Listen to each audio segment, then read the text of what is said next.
I'm Janelle. Today we're gonna make sweet potato nachos. They're so delicious and you can customize them a million different ways. So first things first, you're gonna need a grown-up. There's a little bit of knife work and we're also gonna use the oven. So you definitely want a grown-up with you. Second, if you've got long hair, let's tie it back. We wanna stay clean. And then third is wash your hands. So let's do that.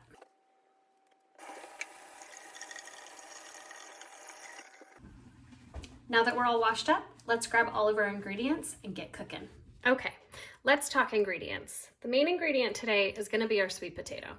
Now this depends on how many people that you're making nachos for. 1 or 2 sweet potatoes is probably enough to feed 2 to 3 people. If you're feeding a family of 4, I'd probably use 3 sweet potatoes. Next, you're also going to need some chicken. I like to just use this canned chicken breast. I get it at Costco. I like it because it's really lean chicken. It's already shredded, it's already cooked, and it's just super simple to use. You're also gonna need some barbecue sauce. I like Sweet Baby Ray's, but any version will do. And then you're gonna want some beans. I'm gonna use black beans today. I think baked beans would also be really good in this. Same with pinto beans, refried beans, really whatever you find or whatever you've got in the pantry. You're also gonna need some cheese. I like the medium cheddar and I'm gonna shred this. I'll probably use about 2 cups. You can get this pre-shredded if you'd like as well. And then I'm also gonna use some scallions today. I'll probably dollop the top with some sour cream or maybe even some Greek yogurt because they kind of are interchangeable for me. Next, you can really add whatever other toppings that you want. You could add some cilantro, you could add some jalapenos, either some fresh or some jarred jalapenos. You could do some diced avocado, some diced tomatoes, green chilies would be really nice with this, or maybe a little bit of olives to add some saltiness. Whatever sounds good to you, you go for it. Now this is where your grown-up is gonna be helpful because you're gonna take your sweet potatoes and you're gonna slice them super thin. If you have a mandolin, that's what I would suggest. I myself have one, so I'm gonna be using that next and I'll show you how thin to slice them. Okay, I've got all of my sweet potatoes thinly sliced. They're in a bowl here. I'm gonna put a little bit of olive oil in and just a little bit of sea salt. Now, if you have another kind of oil, that's fine too. I like olive oil simply because it's a really good fat for you, but any old oil will do. And this is when you can get your hands a little bit messy. Just mix them all around, spread apart some that are stuck together. Make sure that you're getting oil on each and every sweet potato. All right, I grabbed my baking sheet and I put down some parchment paper. If you don't have parchment paper, that's okay. A little bit of extra oil on your pan will do the trick. I just don't want them to stick. So now I'm gonna add my sweet potatoes here. This is probably gonna take 2 baking sheets, so I'll probably end up with 2 batches. I'm gonna throw both of these batches in the oven at 325 degrees. I'm gonna go ahead and crack open this can of chicken that we have. And this chicken already has a little bit of salt, so I don't need to season this very much, but what I am gonna do is get rid of some of the water in here. It's just packed lightly in water, so what I wanna do is pinch this down, drain it of all of its water, and then we'll dump the chicken in a bowl.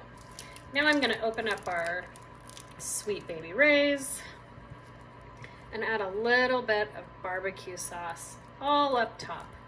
I don't like to measure things because I like to just eyeball it, but if I were guessing, this is maybe about 1/4 cup of barbecue sauce. I'm gonna mix that in and we're gonna see how it tastes, because rather than measuring with my measuring tools, I like to taste along the way and let my taste buds do the measuring. I don't want to put this fork in my mouth because we're still using this fork to use everything and stir everything. But I have clean hands because I washed them earlier. So I can just pick out a little bit of chicken and drop it in my mouth like a baby bird, and then I don't have to wash my hands again. Of course, if you actually do touch your mouth or your face, you should definitely wash up again. That's pretty good. I'm gonna add just a little bit more barbecue sauce because I like my chicken extra tangy. All right, we've got extra barbecue sauce in there, and I'll probably still add some to the top of the nachos at the very end, so I don't want to go crazy overboard with it. But this looks like it tastes delicious, and I can smell the barbecue sauce coming off of it. Now we're gonna grate our cheese. Like I said, I want about 2 cups for the amount of nachos that I'm doing. I'd say for every sweet potato that you used, you probably want about a cup of cheese. But again, like I said, it's up to you and what your taste bud wants. And now I'm gonna slice up my scallion or green onion. 2 names for the same thing. Now, this is definitely a parent supervision activity. Either have your parent go ahead and chop this for you, or make sure that they're comfortable with you using a kid-safe knife. All right. So I mentioned at the get-go, you can use any kinds of beans for your nachos. You could also make nachos without beans at all. I'm using black beans because it's what I had in my pantry, but I think baked beans would also add a little bit more sweetness to this. You could also do pinto beans or refried beans, honestly, whatever you've got. So mine is just a pop top. I'm gonna pop the top right off, but I'm gonna keep it and use it to drain my beans because I don't really want any of this juice with my beans. Once the sweet potato chips come out of the oven, then it's time to assemble your nachos. And that's really where you can add whatever you want to them. I'm gonna put all mine together in a cast iron skillet because it's oven safe, but you could also do this right on that same sheet pan that you put your chips in the oven with.